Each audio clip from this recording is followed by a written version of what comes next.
प्रत्येक जण या विरासराचा जय जयकार करताय. म्हणजे सोडणारी बाजू बोलले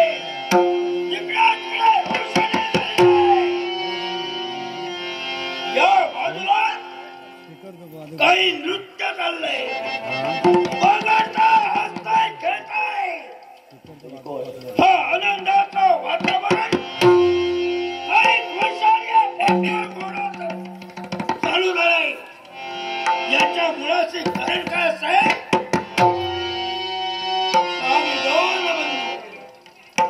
घुणासूर आणि ताम्रासूर मनातील इच्छा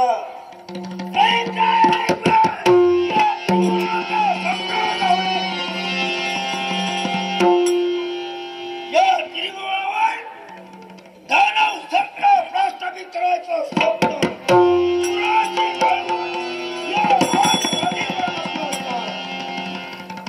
एकाएकी नारद बामुनीचा आगमन झालं. नारद बामुनी जाणले आणि मार्ग सुटला. हे घृणासुरा, हे ताम्रासुरा, या विश्वामध्ये दानव सत्ताला प्रस्थापित करायचे असेल एका हाताने टाळी वाजत नाही, त्याला दुसऱ्या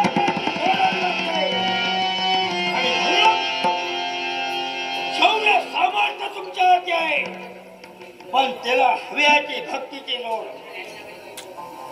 कुणाच्या देवतेची भक्ती करा. हे शब्द ऐकता श्री सनातन पाठोपाठाचा त्याग केला. सत्यलोकी वास्तवात असणारे वीरांची याची एक अमर आणि अजिंक्य वरदान मला प्राप्त झालं. आणि ते वरदान मिळता श्री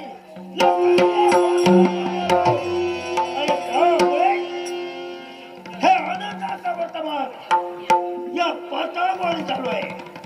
हे जरी सत्य असलं तरी ताम्रासूर कोणत्या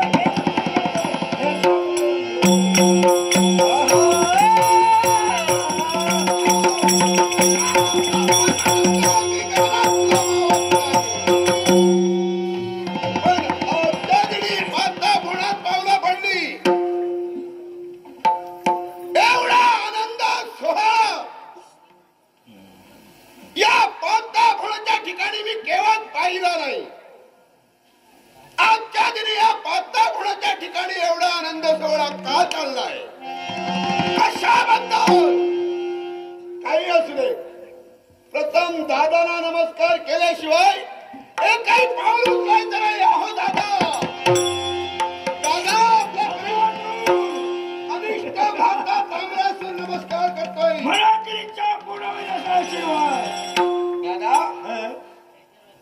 मी नमस्कार केला, आपण आशीर्वादही दिलात. मनाला समाधान झालं, पण मनाला स्थिरता नाही.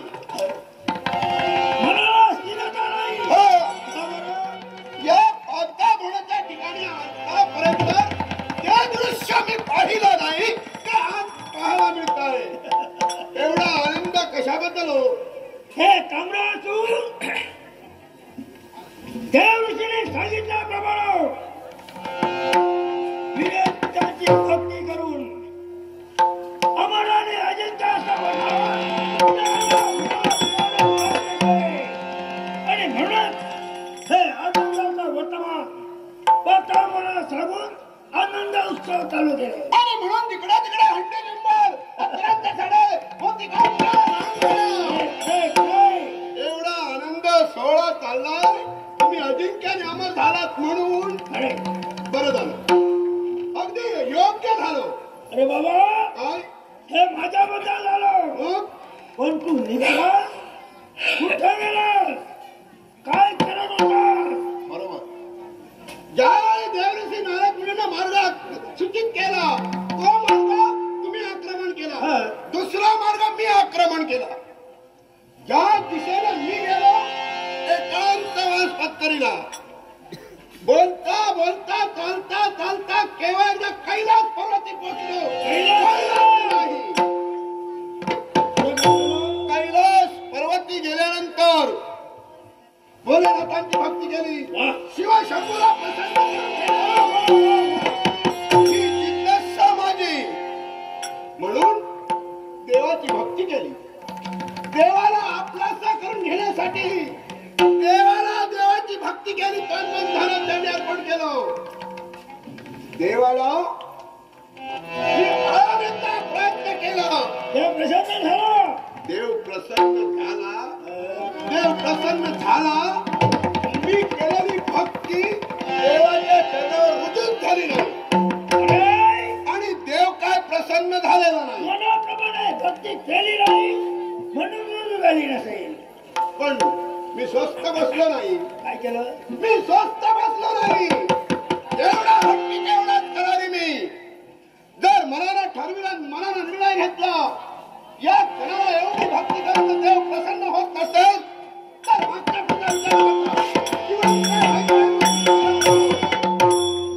देवाच्या चरणावर अर्पण करणार. हे कृत्य करण्यासाठी तत्पर झाला. काय झालं? देव प्रसन्न झाला. हा? देव प्रसन्न झाला. थांब ताम्रासुरा काय करण्यासाठी सिद्ध होतोय? माझा प्रेमळ भक्त, मी तुझ्या सुप्रसन्न आहे काय? हो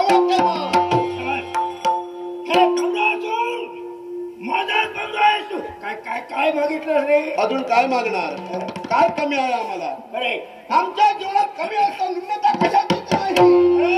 एक गोष्ट, या विश्वात अजिंक्य अमर कुणी आम्हाला मारणारच निर्माण होता का? त्यावेळी देवाला तथास्तु म्हटलं. म्हणजे अमृतवाचा वरदान तुलाही प्राप्त झालंय, मलाही प्राप्त झालंय.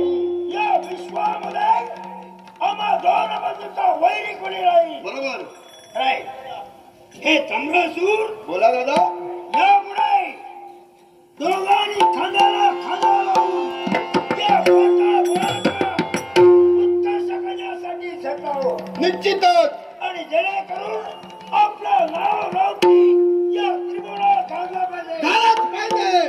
पण मी काय म्हणतोय दादा, तुम्ही अजिंक्य अमर आहात, त्याप्रमाणे मी सुद्धा याचा अनुभव मला आहे. बरोबर. तुला नाही. निश्चितच. यासाठी ही राजधानी या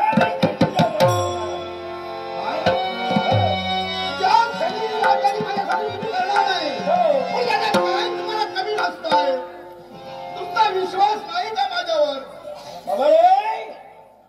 विश्वास आहे पण मेगा मर्यादा आहे.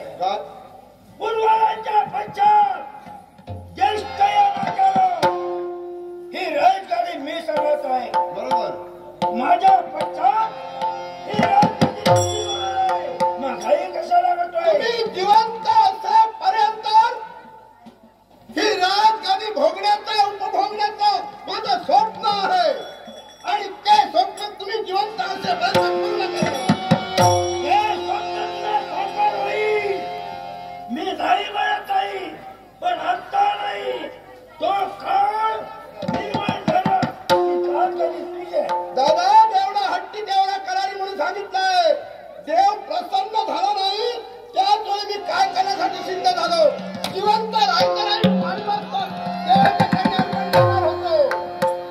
म्हणूनच सांगतोय उगाच हट्टाला भेटू नका. तुमच्या स्वमतानं राजधानी माझ्या स्वाधीन करा. ताम्रासूर अमृतवाचा वरदान प्राप्त झाल्यामुळे मनातील अहंकार तुझा जागृत झाला. मग काय होऊ नये? मी पण करतोय काय याचा तुला विसर पडलाय आणि म्हणून बलिष्ठ भक्तामुळे बरोबर. या विश्वाचं नाव लावती व्हावं ही माझी इच्छा आहे. आणि असं करा हा राजधानीचा हट्ट सोडून काही कालावधी थांब. इच्छा दादा खबरदार. माझ्या रागाचा अंत पाहू नका. जेवढा बरा तेवढा बरा. माझ्यासारखा वाईट